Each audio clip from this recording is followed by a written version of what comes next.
Hey guys, it's Mitch. How's it going? So today we're looking at D.P.7 number 1, which is part of Jim Shooter's New Universe line. And the New Universe is one of those projects that I find a little fascinating because it feels like a rough draft for something that Shooter would eventually get right. So the New Universe comes out of Marvel's 25th anniversary celebration.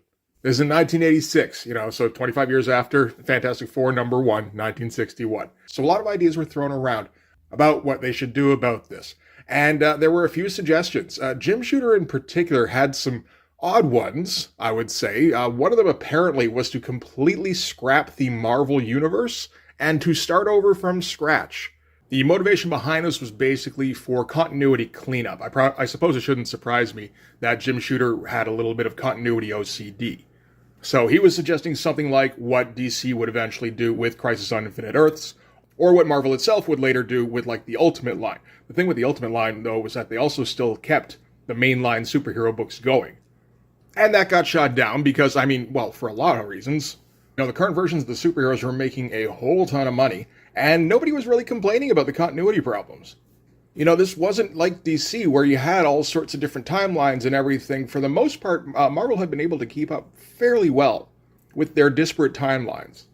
So anyway, when that idea got shot down, as it obviously would have been, they kind of scaled back. They basically decided to release a new line of comics with a brand new universe that was completely unrelated to the Marvel universe.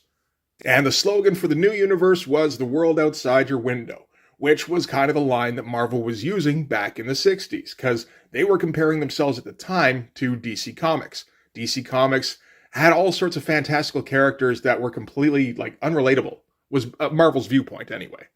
So we're going to make our heroes relatable. We're going to make Spider-Man have difficulties with money and with girls. We're going to have the Fantastic Four get kicked out of the Baxter Building.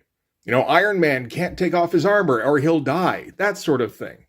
And I guess the thinking that they had was that the Marvel Universe in 1986 had basically gotten to the point that DC was at in 1963, where the superheroes, maybe they were a little bit relatable, but there were so many of them, and so many of them were so overpowered that there was no sense of this being set in the real world.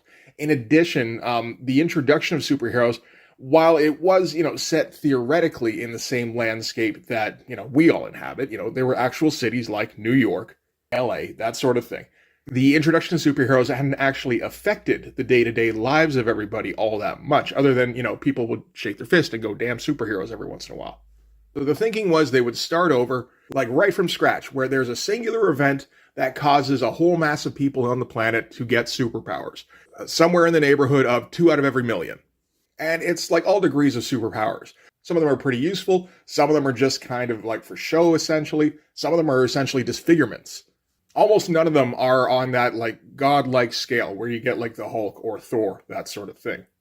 And it would be a shared universe, a shared continuity, and it would hopefully build its own fans. There were all sorts of problems with it, though, right from the outset.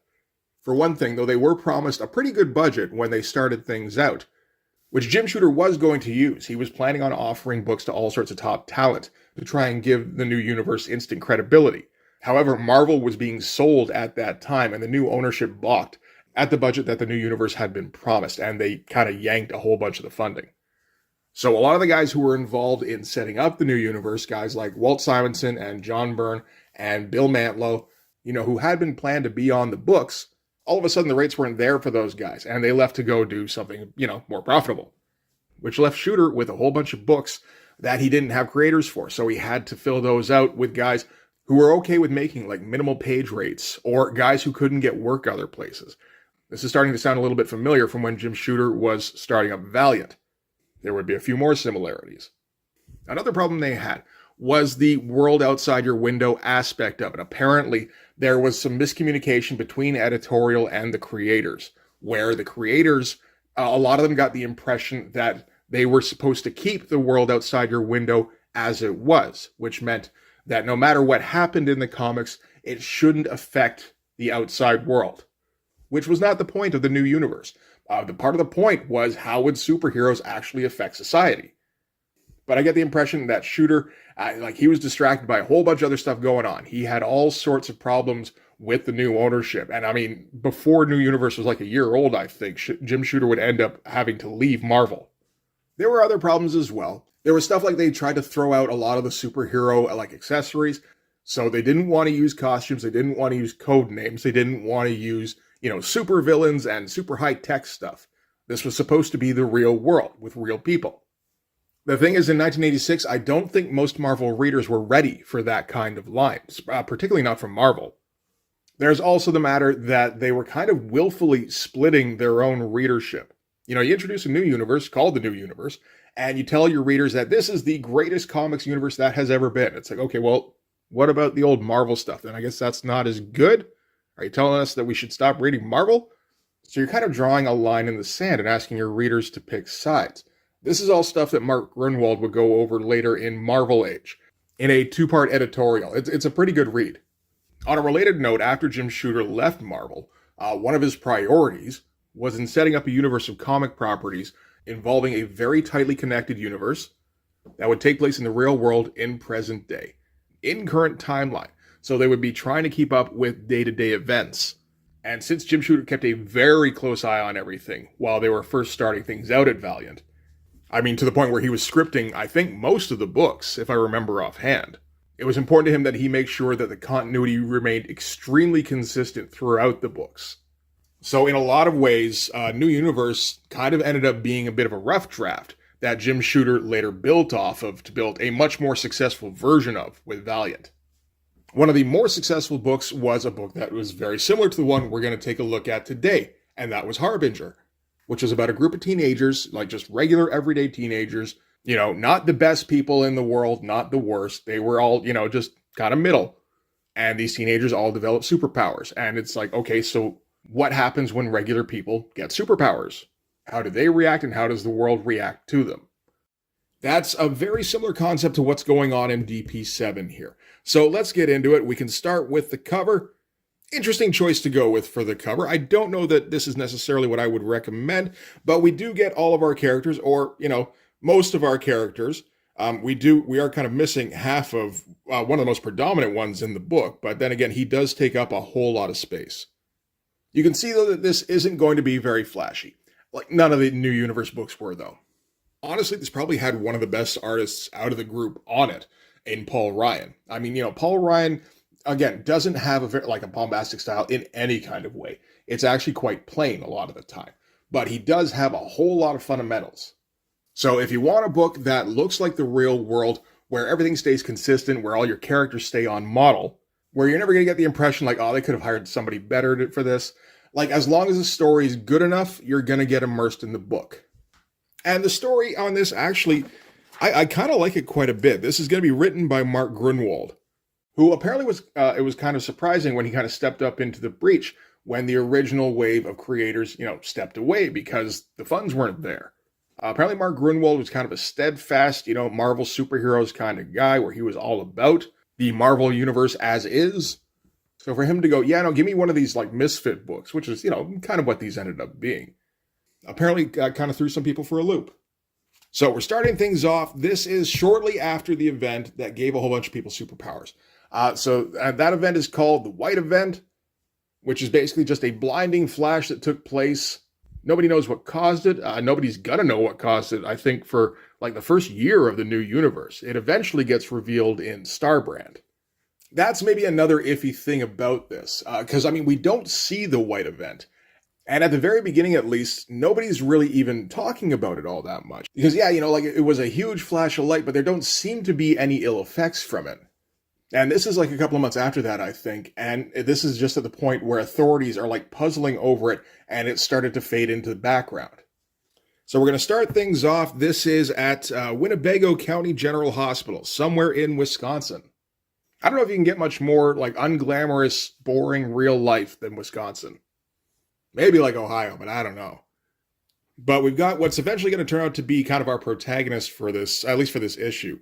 So this is Randy. He's one of the surgeons at the hospital, and this dude gets wheeled in, and this is a massive dude. Big splash page to start things off with, and even if it's not a particularly spectacular image, it's always a good idea to start things off with a splash to try and grab your attention a little. We also get the meaning of what DP7 means, or at least what DP means, displaced paranormals. That's all DP has ever meant.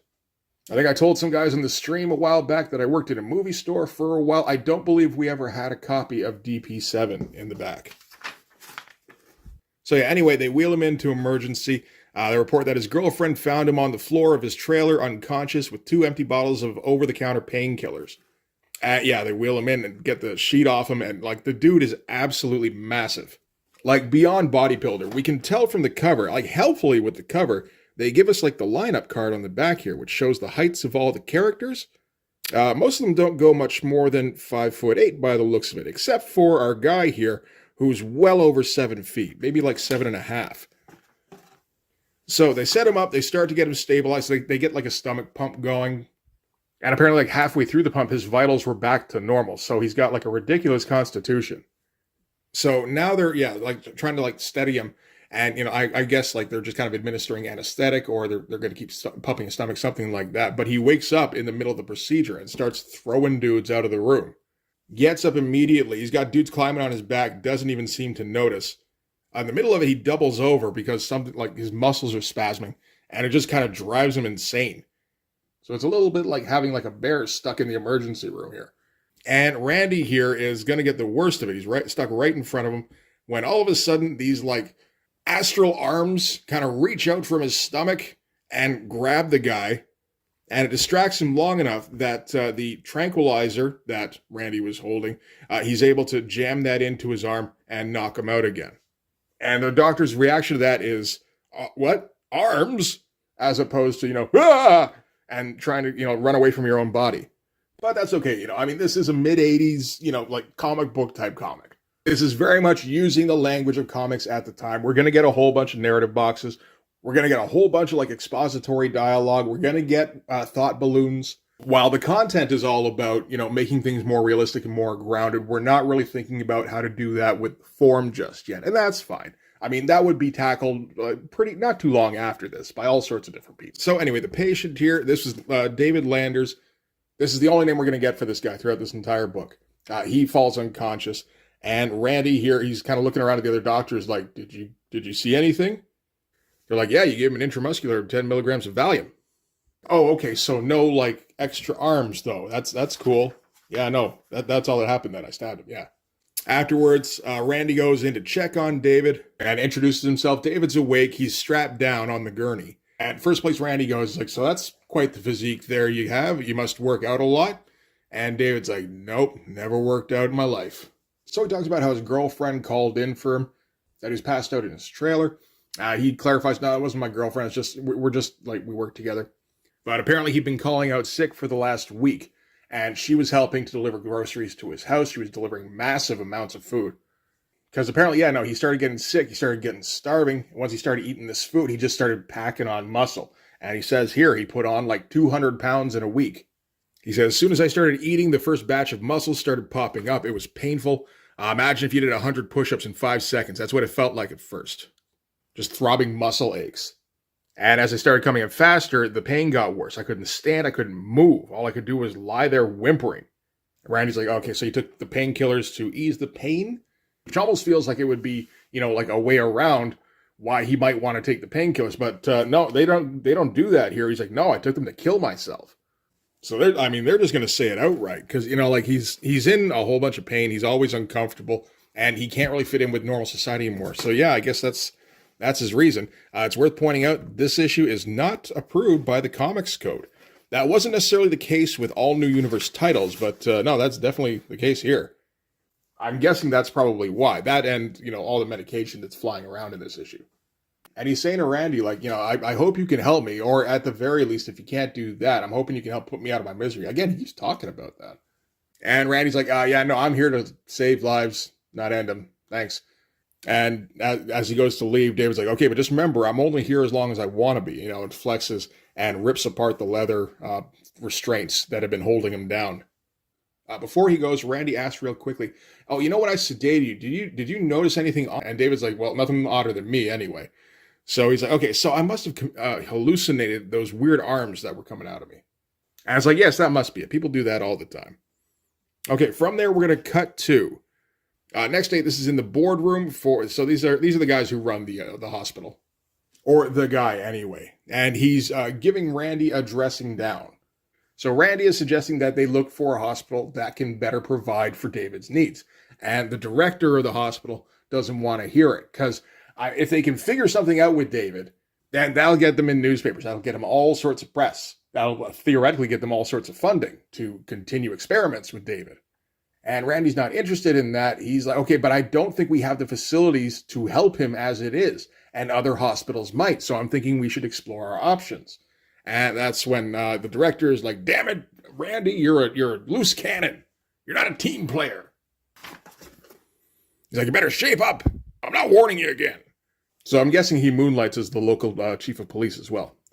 So the director starts leaving, and Randy here, he's fuming, and he's like, man, I'd like to strangle that guy. And all of a sudden, this astral projection kind of thing leaps out of Randy's chest and goes flying straight at the director with his hands aimed at the director's neck. Randy yells, no. Director thinks he's yelling at him. He's like, you're a real loose cannon, and then leaves again. That astral projection thing, it's floating up at the ceiling when Randy looks up, and then it kind of flies right back into his body. And when it does so, Randy gets a record of like all the things that the astral projection has seen. He sees the scene that just happened from the ceiling, which is a pretty nice way to get across what the capabilities of the astral projection thing are. Later on, Randy's at his house. There's a TV broadcast going on talking about the White event, about how a month-long symposium has just finished on it. So again, that's actually some pretty good storytelling because that gives us a time frame for when the White event happened. Of course, we haven't had a description of what the White event is. And I don't think we're going to for this entire issue. I think they're still just figuring out that there's any kind of link between the White effect and a growing rise in superpowered people. Randy here doesn't even take any kind of notice of the symposium being mentioned on TV. Because this is all just kind of background noise. He doesn't give it any kind of credence. He's thinking about the fact that he just kind of shot a person out of his body. And he's trying to figure out what to do with this. And just kind of like leafing through the newspaper, sees an ad here saying, have strange things been happening to you lately? Has your own body become a stranger to you? Have you suddenly acquired unusual talents or disabilities? Call toll-free 1-800-555-NORM. I like to assume it's just some guy named Norm who put out the ad. So Randy thinks, you know what, that does kind of sound like me. And it's the 80s. You see a weird ad like that. You don't have any kind of internet to scroll to distract yourself from that. It's like, I might as well check into that thing. So calls him up and, it doesn't sound too crazy. So, maybe he thinks, well, maybe I'll go up and check that out at some point. It's only a 150-mile drive. And as he's kind of thinking this over, he starts to drift off. He's had a bit of a day. And when he falls asleep, that astral body thing wakes up and emerges from him again. All right, meanwhile, back at the hospital, David, he's up, he's looking out his window, and he's thinking about how he's just basically never going to get any help. He's going to keep packing on muscle. He's going to keep being a freak. Nothing really is ever going to help him. And then that astral body comes through the wall. And when it approaches him, it touches him, all of a sudden, he gets the same recording as if it had just jumped back into Randy. So again, another ability that the astral body thing has. And David responds by jumping out the window. Later on, back at Randy's house, the apparition flies back through the wall, goes back into him, and he has an impression of what it did, but he's still waking up, so he's not really getting it straight just yet, and he's not used to getting information this way. So when there's a knock on the door, he just goes and checks, and it's David right there. And he's gotten all the information that Randy had before, reading from the newspaper. So he's like, so you think this clinic might be able to help both of us, huh? And he's in, at least as far as Randy is, because he doesn't have any other options, so why not? So early the next day, they go driving up to the place. It doesn't really try to hide what it is. It says on the sign here, Clinic Institute for Paranormal Research. So I was like, okay, that probably could have been hidden better, but whatever, sure. You see David stuck in the back of the car here, and he doesn't even have any clothes that fit him. I imagine it would be pretty difficult to find anything, so it looks like they just kind of wrapped him in a tablecloth. And they check in with the receptionist. They figure, we might as well get a tour and find out what this place is about. Meanwhile, some doctor-type looking guy, anyway, notices the gigantic dude with the Volstagg-type beard and thinks to himself, that big one feels like a good candidate for treatment. And which, not quite ominous, but we are kind of sowing the seeds a little bit. All right, so from there, we're going to get introduced to Dr. Semple. She's going to be kind of their contact with the facility.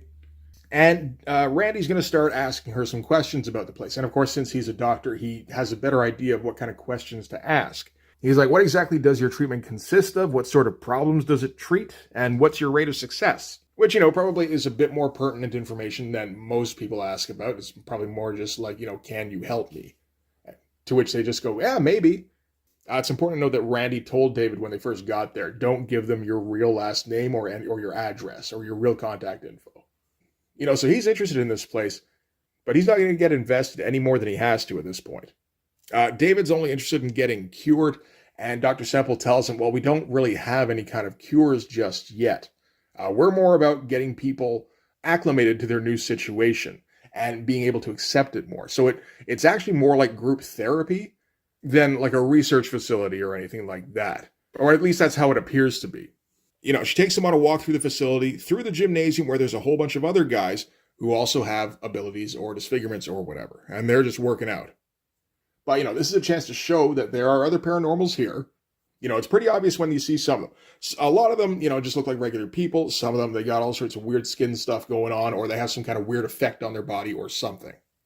But they're all hanging out here. They all seem to be here of their own free will, and they're all just, taking part in day-to-day activities and relating to each other. And that's kind of the important thing, because, these guys, they feel like outsiders. As far as they know, nobody else in the world is suffering from the same thing they are. But you get to this big, fancy-looking place, and it has all sorts of people like you, and they seem to be getting on with their lives okay, and that looks pretty attractive. So later on, they're going to all sit in a circle here, big old encounter group, and they're going to go around and introduce each other. And this is, probably the focus of the book, really, because this is going to get you introduced to the characters. So we've got Charlie Beck here. Beck was apparently a dance major. She was in her dance class when all of a sudden her power kind of switched on, and everybody else in the class started slipping like they were on ice. And Beck was rooted to the ground. So that's apparently her ability. She can just make everything around her super slippery, and she can stick to anything at that while her power is active. It's very specific kind of stuff. Jeff here used to manage a Burger King, but apparently started getting the shakes. You can see here, they've gotten pretty bad, and he's just vibrating constantly, and he's got some kind of super speed. It doesn't seem like Quicksilver super speed exactly, although kind of close, because Beck here tells him to show him, what he means, and he kind of zips out the chair from under David here and replaces it with one that isn't quite so sturdy. So that smashes underneath him, which, he thinks is at least a little bit funny, a bit of a prank on him. David picks up a piece of the chair, the aluminum chair, and crushes it in front of him. Again, these don't seem like high-end powers. And I think that's kind of the point with these guys. They're not meant to be, someone who could be a superhero anytime soon. In the new universe, even crime fighting wouldn't necessarily be something that somebody would think to do once they develop superpowers. Maybe the odd time, but for the most part, they're just trying to live their lives. And, maybe they're using their powers a little bit to give them a bit of an edge that other people don't have. They introduce us to the next guy here, and this guy's name is Scuzz. He's the only guy who gets anything approaching a code name, although in this case, it's actually more of a childhood nickname. It's almost like a taunt. His deal is basically that he's constantly excreting some kind of liquid that dissolves things around him. So, David hands him the mashed up aluminum part of the chair, and he just dissolves it in his hand. And whatever this liquid is, it doesn't just come out of his hands. It's basically his sweat or skin oils. He says every 2 days, whatever I'm wearing has more holes in it than Swiss cheese. In 3 days, I'm totally obscene. So we learn what Scuzz's power is, and we also learn that if he didn't have the power, he'd wear his clothes for at least 3 days in a row. His name is Scuzz, so that tracks. We meet Lenore here. Lenore apparently had a sort of a white mark start showing up on her skin, and then it kind of enveloped her eventually. That's all her skin looks like these days. And when she went to the doctor about it, he passed out at the sight of her. Although it turned out it wasn't, just because she was freaky looking. She apparently has some sort of calming gaze thing. She has this veil that she wears all the time, lifts it up, and his beam comes out, which tranquilizes people. She tries it on Jeff here, And all of a sudden, all that shaking just kind of stops because his metabolism is so high that he immediately kind of recovers, but it still like calms him down. We also get introduced to Stephanie, who has kind of the opposite effect, where she, like basically amps everybody around her up.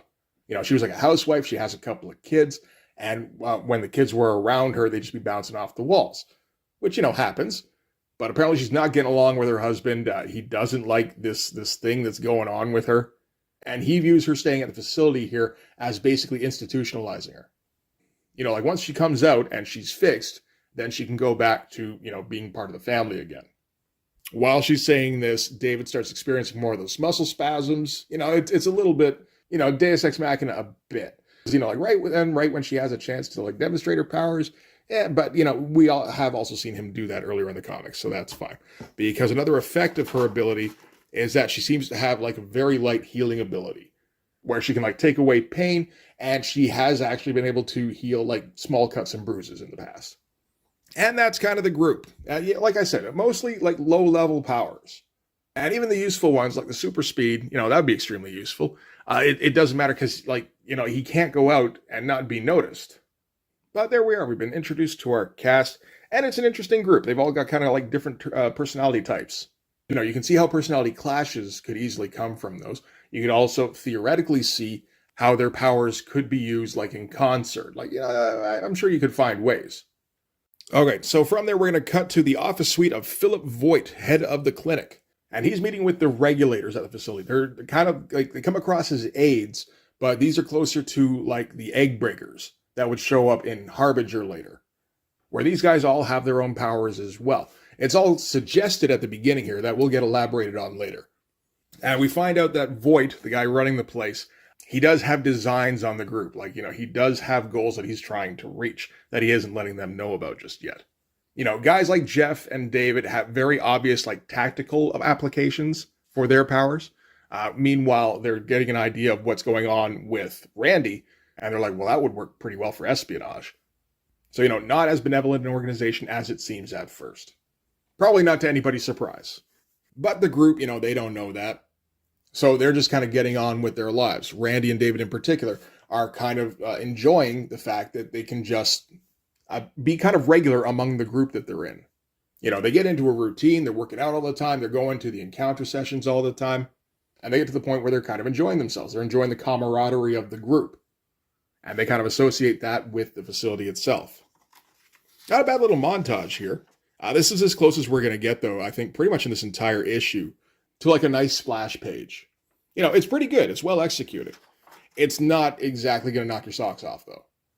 All right, so later in the gym, Dave and Randy are just kind of talking, and they're having a pretty good day. Randy's saying he's been working out so much, he's in like the best shape of his life.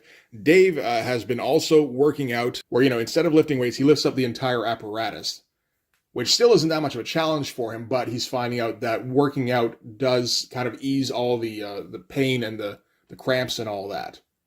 So they're digging this place quite a bit. The only thing that's really bothering Randy is that the people at the Institute haven't talked to Randy or Dave at all about money. They talked to Lenore here. She was kind of thinking the same thing. Like most facilities like this, that's the first thing they bring up with you.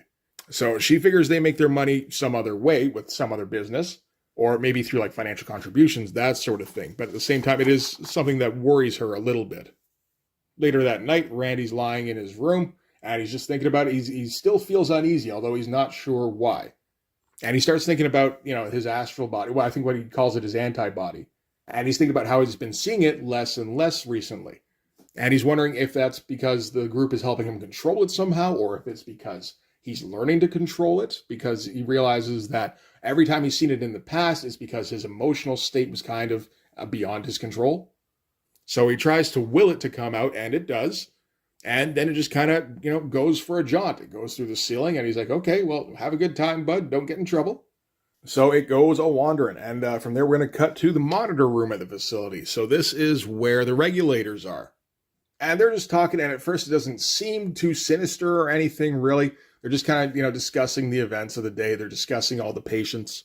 They're monitoring all the patients as well. Randy's the only one who's still awake right now. Everybody else has gone to sleep. They don't like Randy too much. They don't like the fact that he keeps asking questions, and they don't like his creepy astral body.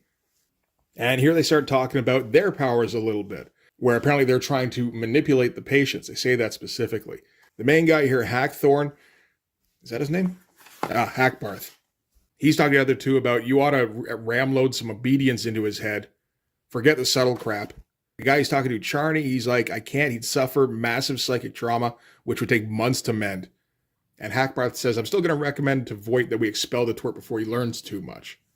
And we can see that the astral body has floated into the room here, and he's watching all this. And of course, this is stuff that once he hears it, he's going to upload it to Randy once he reconnects with him. So the problem that Hackbarth here has is that the Voight guy really wants to hang on to Randy.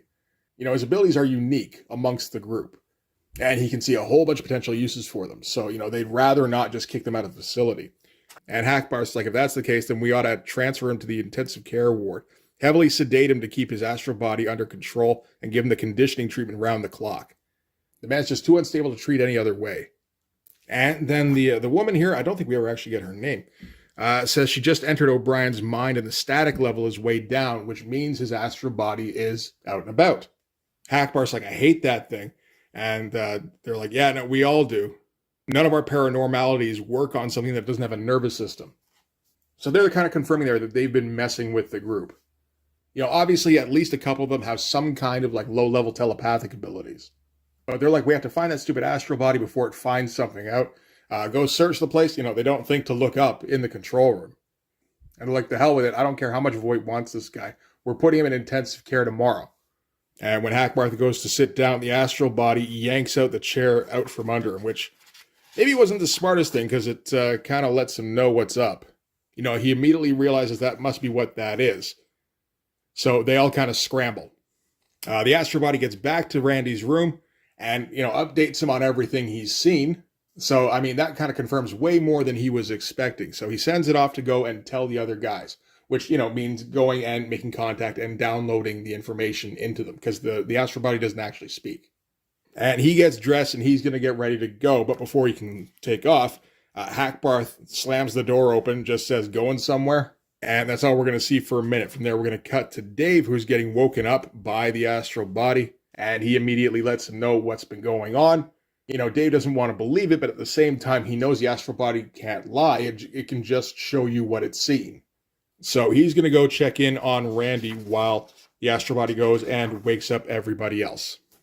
So we cut back to Randy's room, and it looks like Hackbarth has dealt with him pretty quickly, actually. He's got him up over his shoulder. It looks like Randy's completely unconscious.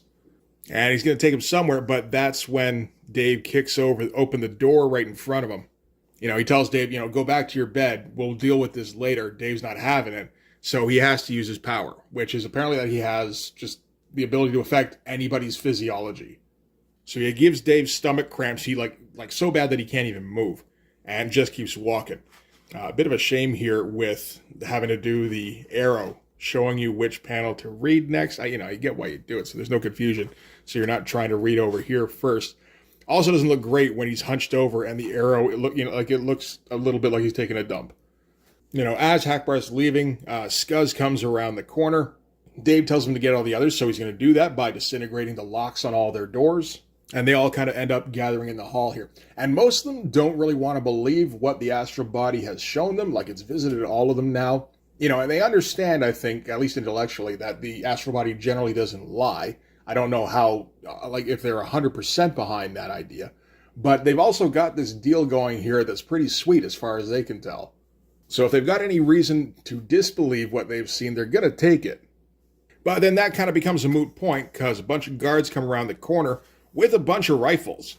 So that kind of clarifies things in a hurry.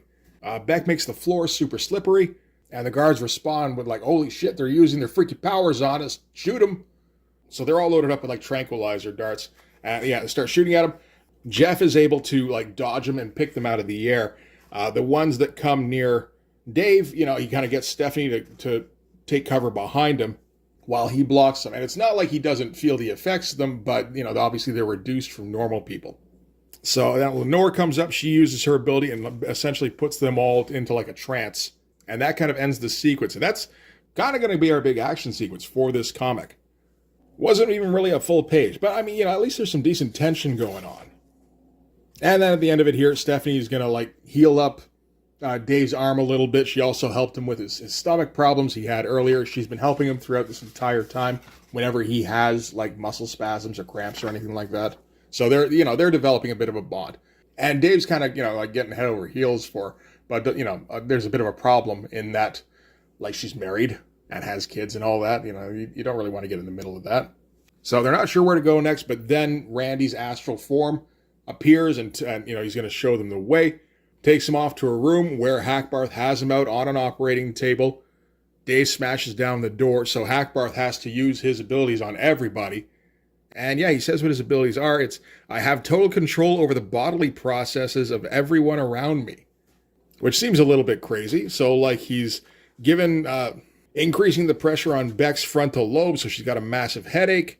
Scuzz gets allergies so bad he can't stop sneezing. Stephanie, he cuts off the blood circulation to her legs. He kind of goes on here, but it shows just, I guess, the extent of his powers, which is pretty extensive. And Dave, he's like, in the past, you've experienced very localized pain. How about if I make every nerve ending in your body fire at the same time? So Hackbarth has managed to take the entire group out all by himself. Again, he seems to be the most overpowered of the regulators. Randy's astral form approaches. He's like, don't come any closer, or I'll just give Randy a massive coronary. But while he's being distracted by the astral form, Dave decides to get up, and he's hurting all over, but he's going to tough through it and just smacks him once upside the head, and that's going to take him out. And again, that's our big action climax, which I'm sure Jim Shooter enjoyed quite a bit. The fact that there was very little actual confrontation going on in this issue, or physical confrontation. So once he's out, all the symptoms everybody had, they all disappear, and they're able to wake up Randy. Of course, the astral body reforms with him, so he knows everything that's been going on in the room since he fell unconscious. And they all decide that they have to go on the run. Some people still don't want to leave, they still like their life here and everything. And Randy's like, yeah, but the thing is, the thing we like the most is each other. We like hanging out with each other. We like the fact that we all kind of relate to each other. It's not really about the facility, and now we know the facility is up to some bad shit. So yeah, they're going to take it on the run, and we end with the 7 of them leaving the facility, and that's it. That's the issue. No extra anything, not at this time anyway.